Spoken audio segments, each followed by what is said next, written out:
अस्सलाम वालेकुम students, my name is लाल शुएब। बेटा जैसे आपके फाइनल एग्जाम्स करीब आ रही हैं तो आज हम सेकंड ईयर बायोलॉजी के पेपर से रिलेटेड कुछ इंपॉर्टेंट पॉइंट डिस्कस करेंगे। इनको मैंने 3 एरियाज में डिवाइड किया। इसमें हमारे पास सबसे पहले है पेपर स्कीम, फिर है पेपर प्रेजेंटेशन और फिर है टिप्स एंड ट्रिक्स। तो बेटा हम सबसे पहले पार्ट की तरफ आते हैं जो कि हमारे पास है पेपर स्कीम। अगर हम बात करें आपके पेपर से रिलेटेड तो टोटल 85 मार्क्स का पेपर होगा। इसके लिए आपको 3 आवर्स गिवन होंगे। इसमें सबसे पहला क्वेश्चन बचे आपका होगा एमसीक्यूज। इसमें 17 एमसीक्यूज आपको गिवन होंगे और बचे आपके पास उसके अटेम्प्ट करने के लिए टाइम होगा 20 मिनट्स। तो अगर हम स्कीम की बात करें तो बेटा आपके पास जैसे आपको पता है कि सेकंड ईयर में 13 चैप्टर्स हैं, तो उसमें से चैप्टर नंबर 16, 17, 20 एंड 23 इसमें से बेटा आपके पास दो एमसीक्यूज ईच चैप्टर से आएंगे। बाकी जैसे हमारे पास रह गए 9 चैप्टर, तो बचे उस सब चैप्टर में से हमारे पास एक एक एमसीक्यू आएगा। मेरा नेक्स्ट जो हम आते हैं that is of subjective part, जिसमें आपके पास शॉर्ट क्वेश्चन का पोर्शन गिवन होगा जिसको 3 सेक्शन में डिवाइड किया होगा। पहले सेक्शन की अगर हम बात करें क्वेश्चन नंबर 2 की, तो बेटा आपके पास 12 शॉर्ट क्वेश्चन होंगे। उसमें से आपने 8 को अटेम्प्ट करना है, 4 की चॉइस है आपके पास।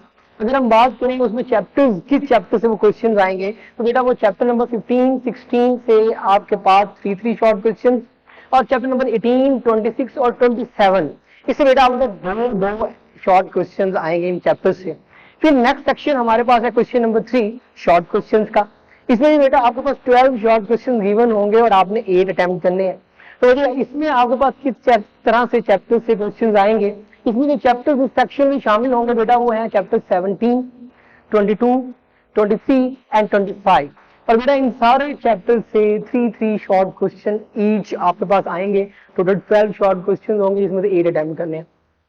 ये वजह नेक्स्ट हमारे पास जो सेक्शन आता है शॉर्ट क्वेश्चन में, that is section 3 and question number 4। इसमें वजह आपके पास 9 शॉर्ट क्वेश्चन गिवन होंगे और आपने इसमें 6 अटेम्प्ट करने हैं।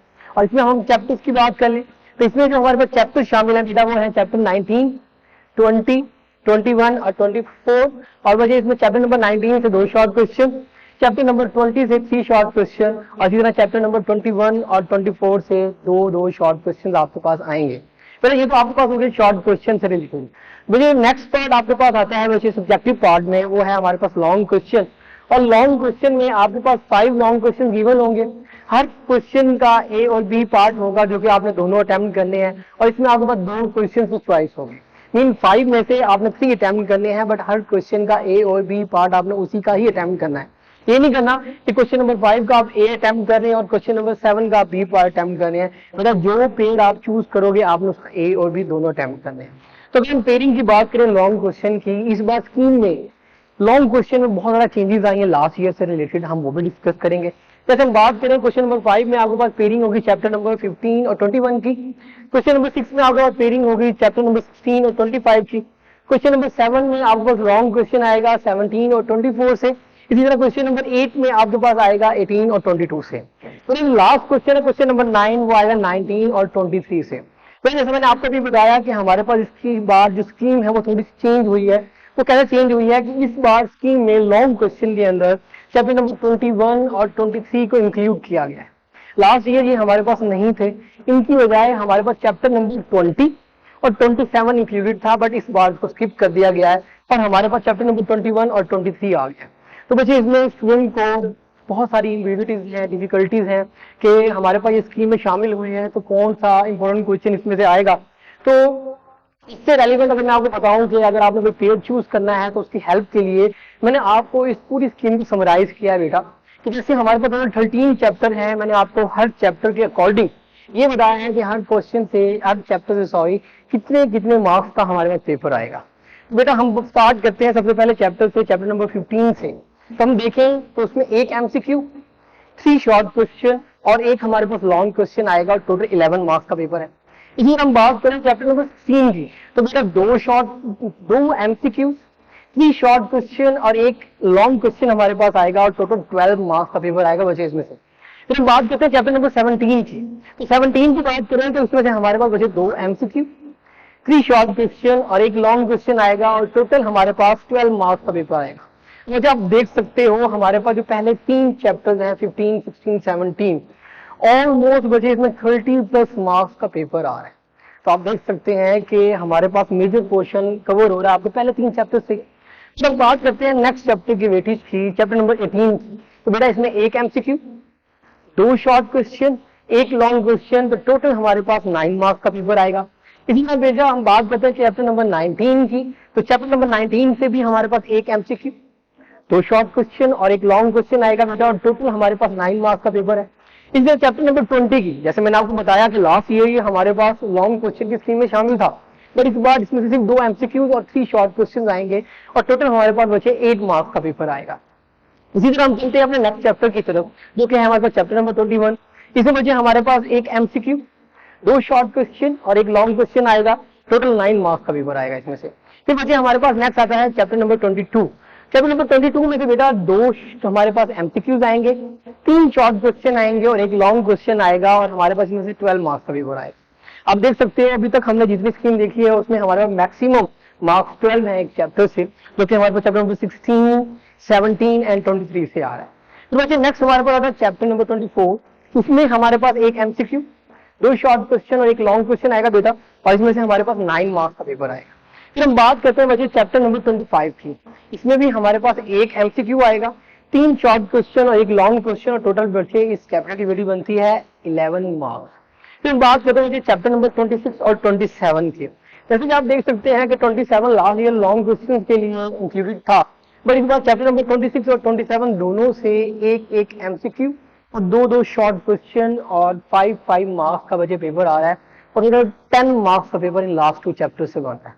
तो बेटा ये आपके सामने पेयरिंग स्कीम थी, जिसको मैंने प्रॉपरली एक्सप्लेन किया आपको चैप्टर वाइज भी, कि आपके लिए कौन सा चैप्टर तैयार करना इजी हो सकता है अगर आप पासिंग मार्क्स लेना चाहते हैं।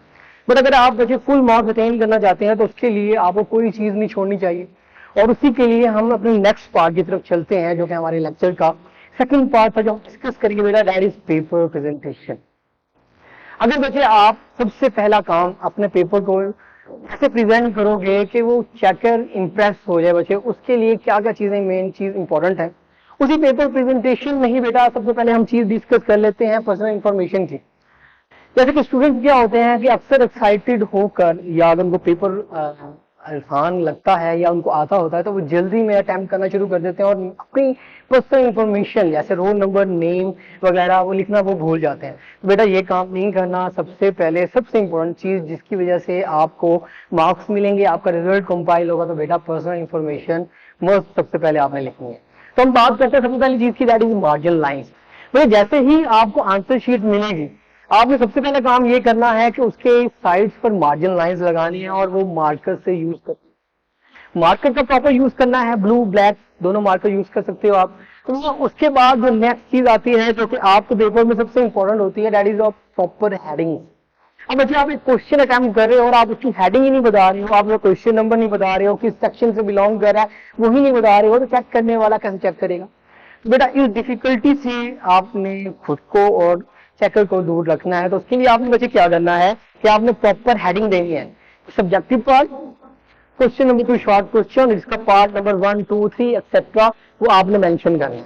तो बच्चे नेक्स्ट चीज हमारे पास आती है, जो कि स्टूडेंट्स मोस्टली करते हैं कि स्पीड में लिखते हुए वो कटिंग और ओवर राइटिंग की तरफ जाते हैं। तो बेटा आपने कटिंग और ओवर राइटिंग से बिल्कुल अवॉइड करना है। अगर आप अपने पेपर में जगह जगह पे कटिंग करोगे, ओवर राइटिंग करोगे, रिमूवर यूज करोगे, मुझे आपकी पेपर प्रेजेंटेशन पे बहुत ज्यादा इफेक्ट पड़ेगा। उसके बाद नेक्स्ट चीज आती है, दैट इज डायग्राम्स। मुझे डायग्राम बायोलॉजी में वेरी इंपॉर्टेंट। आपको जब भी बायोलॉजी में क्वेश्चन अटेम्प्ट करना है, तो बेटा चाहे मेंशन हो या ना हो, आपने टाइम के अकॉर्डिंग अगर इससे रेलिवेंट कोई डायग्राम मौजूद है तो बच्चे आपने जरूर बनानी है, और प्रॉपर नीट डायग्राम बनानी है लेबल करके। नेक्स्ट चीज है बच्चे एग्जाम्पल्स। एग्जाम्पल्स को बच्चे आपने मेंशन करना है हेडिंग्स के साथ। हर क्वेश्चन में आपने प्रॉपर हेडिंग्स बनानी है, उसको पॉइंट्स बनाना है, और एग्जाम्पल को क्लियर मेंशन करना है। अगर आप उसको बच्चे हेडिंग नहीं दोगे तो उसके एक अजीब सा एक ये भी हो सकता है कि वो रीड करते उसको पता ही ना चले। तो बेटा आपने एग्जाम्पल को क्लियर मेंशन करना है। नेक्स्ट चीज बच्चे आती है एक्स्ट्रा क्वेश्चन की, जो कि हमारे पास एक इंपॉर्टेंट चीज है जो कि स्टूडेंट अक्सर पूछा करता है। तो बेटा अगर आप एक्स्ट्रा अटेम्प्ट करना चाहते हो, उसके लिए मेन चीज तो है कि आपको एक तो टाइम आपके पास मौजूद हो। ये नहीं कि आपने पहला पार्ट अटेम्प्ट करना शुरू किया है तो आप इसके ही 10 के 10 क्वेश्चन उठा के सॉल्व कर दो, टोटल 12 क्वेश्चन अच्छे लिख दो। भाई सबसे पहला काम जो आपने करना है, आपने वो क्वेश्चन अटेम्प्ट करने हैं जो आपको सबसे अच्छी तरह से आते हैं।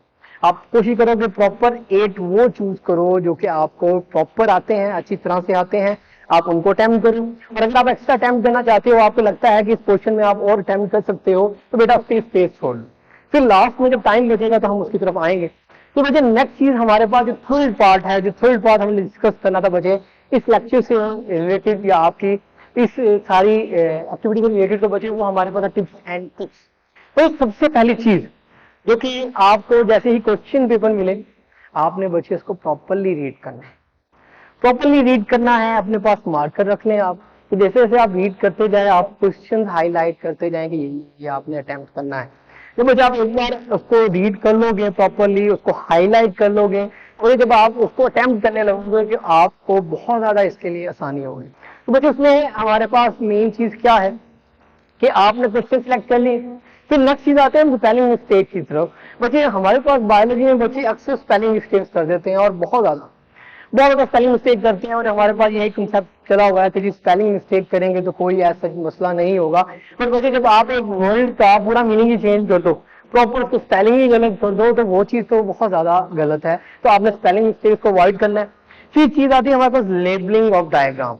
बच्चे जैसे मैं यहाँ पर एक डायग्राम आपको दिखा रहा हूँ, हमारे पास होता क्या है लेबलिंग के अंदर कि जो लाइन है वो बिल्कुल स्ट्रेट नहीं लगाई जाती, चारों तरफ लाइन लगा दी जाती है। जैसे मैंने आपको एक रॉन्ग डायग्राम दिखा रहा हूँ यहाँ पर कि हमारे पास क्या है कि चारों तरफ क्योंकि 4 साइड से लाइन लगी हुई है, बट आपने क्या करना है, आपने उसको लेफ्ट और राइट साइड से बच्चे लेबल करना है। और अगर फॉर एग्जाम्पल कोई पार्ट ऊपर है तो आप उस लाइन को भी ऊपर लेके जाके बिल्कुल उसको साइड पर ले।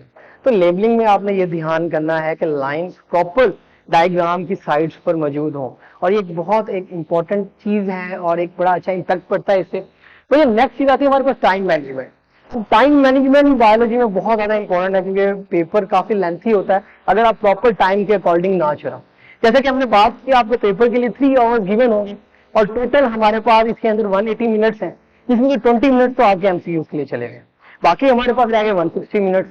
और बच्चे आपने 22 उसमें से शॉर्ट क्वेश्चन अटेम्प्ट करने हैं और 5 में से आपने 3 लॉन्ग क्वेश्चन अटेम्प्ट करने हैं, टोटल 6 लॉन्ग क्वेश्चन होंगे। तो हम कैसे मैनेज करें टाइम को? तो बच्चे उसके लिए मेन चीज क्या है कि फॉर एग्जाम्पल हम 22 शॉर्ट क्वेश्चन को कैसे लेके चलते हैं कि अगर हम एक शॉर्ट क्वेश्चन को मिनिमम 3 से 4 मिनट देते हैं, टोटल 22 के हिसाब से बेटा हमारे पास जो टाइम बनता है डेट इज 88 मिनट्स। अगर हम 88 मिनट्स को बचे 160 मिनट से डिडक्ट कर दें तो ऑलमोस्ट 70 प्लस हमारे पास मिनट्स बाकी रहते हैं। अब हमने इसमें लॉन्ग क्वेश्चन अटेम्प्ट करने हैं, तो मुझे अगर हम लॉन्ग क्वेश्चन को अटेम्प्ट करें, अगर हम हर लॉन्ग क्वेश्चन को 10 मिनट्स के हिसाब से डिवाइड करते हैं, तो 10 मिनट्स के हिसाब से क्यों कह रहा हूँ बेटा कि हमारे पास जैसे कि लॉन्ग क्वेश्चन में ए और बी पार्ट गिवन होता है, तो बेटा इसमें ए और बी पार्ट की डिवीजन ऐसे की गई होती है कि अगर ए पार्ट लेंथी है तो उसके अकॉर्डिंग जो बी पार्ट होगा वो थोड़ा शॉर्ट होगा। तो बच्चे आपने ट्राई करना है कि जितनी ज्यादा टाइम मैनेजमेंट कि वॉच अपने साथ लेके जाए, प्रॉपर टाइम से देख कर उसको सॉल्व करें, और बेटा लास्ट में मिनिमम आपने 5 to 10 मिनट जरूर रखने हैं। जैसे मैं टाइम के बारे में आपको बता रहा हूँ उसके अकॉर्डिंग टू हमारे पास 10 to 12 मिनट्स बच जाते हैं। इसमें अगर आप 5 मिनट बचे जो हमने एक्स्ट्रा की बात की थी वो भी अटेम्प्ट करने की कोशिश करते हैं तो हम एक्स्ट्रा भी अटेम्प्ट कर सकते हैं। उसके साथ साथ 5 मिनट हमारे पास बच जाएंगे जिसमें हम पूरे पेपर को एक बार रीड कर सकते हैं। और बच्चे सबसे इंपॉर्टेंट चीज है कि अगर आप मैक्सिमम मार्क्स लेना चाहते हो तो आप अपने पेपर को एक बार रीड करो। अगर आपके पास ऑल टाइम में दोबारा रीड करो। जब बच्चे आप एक बार गो थ्रू होते हो दोबारा अपने ही लिखी हुई चीज से, तो हो सकता है कोई ऐसा पॉइंट जो फर्स्ट टाइम अटेम्प्ट करते हुए आपके माइंड से स्किप हो गया था, आप दोबारा उसको मेंशन कर सकते हो, अपनी किसी गलती को ठीक कर सकते हो। तो बेटा नेक्स्ट चीज हमारे पास आती है दैट इज कमांड वर्ड्स, जो कि मैक्सिमम हमारे पास क्वेश्चन में पूछे जाते हैं और उसके अकॉर्डिंग क्या क्या उसका रेलिवेंट आंसर है वो हम डिस्कस करेंगे जो आपके लिए हेल्पफुल साबित हो सकता है। इसमें वजह सबसे पहले मोस्ट कॉमन जो वर्ड हमसे पूछा जाता है दैट इज डिफाइन। तो डिफाइन में आपने क्या करना है कि आपने उस टर्म का प्रिसाइज मीनिंग बताना है। अगर आपको एग्जाम्पल बताया है, डायग्राम आपको आती है, टाइम मौजूद है आपके पास, जैसे मैंने आपको बताया कि मैनेज हो सकता है, तो जरूर आप उसकी एग्जाम्पल मेंशन करें, डायग्राम ड्रॉ करें। इसमें बच्चे नेक्स्ट आता है व्हाट। तो बच्चे व्हाट में मेन चीज कि ना सिर्फ आपने बच्चे टर्म को डिफाइन करना है बल्कि इसके साथ एग्जाम्पल मेंशन करना, और अगर एग्जाम्पल मेंशन नहीं करोगे तो बच्चे इधर से 1 मार्क जरूर डिडक्ट होगा। तो कोशिश करनी है कि टर्म को डिफाइन करने के साथ साथ उसकी एग्जाम्पल भी मेंशन करें। बेटा नेक्स्ट चीज हमारे पास आती है कंपेयर। अब कंपेयर और डिफरेंशिएट ये 2 क्वेश्चन पूछे जाते हैं जिसमें कंफ्यूजन पेश आती है स्टूडेंट को। वैसे अगर आपको पूछा जा रहा है कंपेयर, तो कंपेयर में आपने सिर्फ डिफरेंसेस नहीं बताने हैं बेटा, आपने सिमिलैरिटीज के भी रिकमेंड करना है। लेकिन अगर आपको पूछा जा रहा है डिफरेंशिएट बिटवीन टू टर्म्स, तो बच्चे आपने उसमें डिफरेंसेस मेंशन करनी है, सिमिलैरिटीज में बताना, और कोशिश करना है कि जो मिनिमम आप उसमें 4 डिफरेंसेस मेंशन करो, और उसमें 4 में से भी जो आपके पास लास्ट हो उसमें एग्जांपल लाजमी दो। फिर बच्चे नेक्स्ट हमारे पास आता है दैट इज गिव, जो कि मोस्टली लॉन्ग क्वेश्चन में पूछा जाता है। तो बच्चे गिव में क्या करना है कि आपको जो भी पॉइंट गिवन है या कोई भी उन्होंने टॉपिक या कोई चीज आपसे पूछी है, तो बच्चे आपने उसके अकॉर्डिंग अपना आंसर देना है, और अगर आपको उससे रेलिवेंट कोई चीज आपने पढ़ी हुई है तो आप वो भी उसको लिख सकते हो थ्योरेटिकल बेस।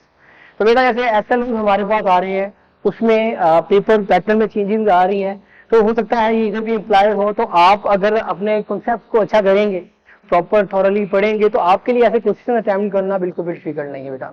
तो भैया नेक्स्ट हमारे पास आती है स्केच। स्केच में क्या है कि अक्सर डायग्राम को स्केच करने के लिए कहा जाता है, तो बेटा इसमें आपने थ्योरी नहीं एक्सप्लेन करनी, उसकी डिटेल में जाने की जरूरत नहीं है, सिंपल फ्री हैंड ड्राइंग बनानी है, अपने हाथ से बगैर किसी इंस्ट्रूमेंट को यूज किए, सिर्फ अपने हाथ से यूज करके आपने ड्राइंग बनानी सिंपल, और मेन चीज उसके की फीचर्स को जरूर मेंशन करना बेटा। फिर नेक्स्ट चीज हमारे पास बच जाती है डिस्क्राइब।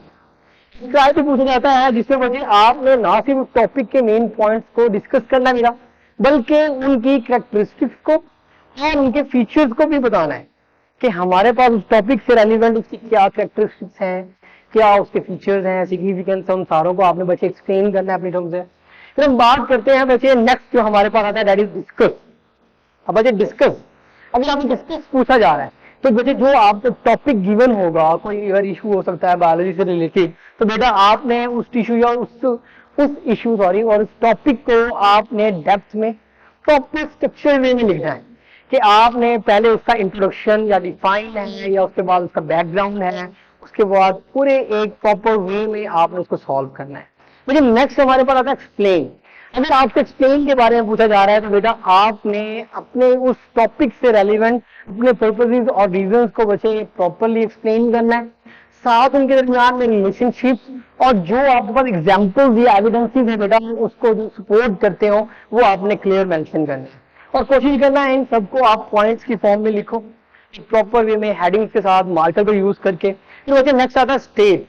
इसे बच्चे आपने अपने क्वेश्चन को क्लियर टर्म्स के जरिए, तो उसमें जो जो टर्म्स हमारे पास मौजूद हैं उस थ्योरी से रेलिवेंट, उस हाइपोथेसिस से रेलिवेंट, तो बच्चे आपने उसको क्लियर टर्म्स में एक्सप्लेन करना है, एक्सप्रेस करना है। लास्ट में बच्चे हमारे पास आता है इलेबोरेट। इलेबोरेट की बच्चे अगर हम बात करें तो बच्चे इसमें जो बेसिक नॉलेज होगा उस टॉपिक से रेलिवेंट, बच्चे आपने उस बेसिक नॉलेज को फर्दर डिटेल में एक्सप्रेस करना, एक्सप्लेन करना है। तो बच्चे ये हमारे पास कुछ इंपॉर्टेंट चीजें थी जो मैं आपसे डिस्कस की हैं। उम्मीद है कि आपके लिए बहुत ज़्यादा हेल्पफुल होंगी, आपके एग्जाम की प्रिपरेशन में बहुत ज़्यादा हेल्पफुल होंगी, आपको चैप्टर चूज करने में हेल्प करेंगी। तो मुझे अल्लाह ताला से दुआ है कि अल्लाह ताला आपको कामयाब करे। Best of luck for your exams. दुआओं में याद रखिएगा। अल्लाह हाफ़िज़।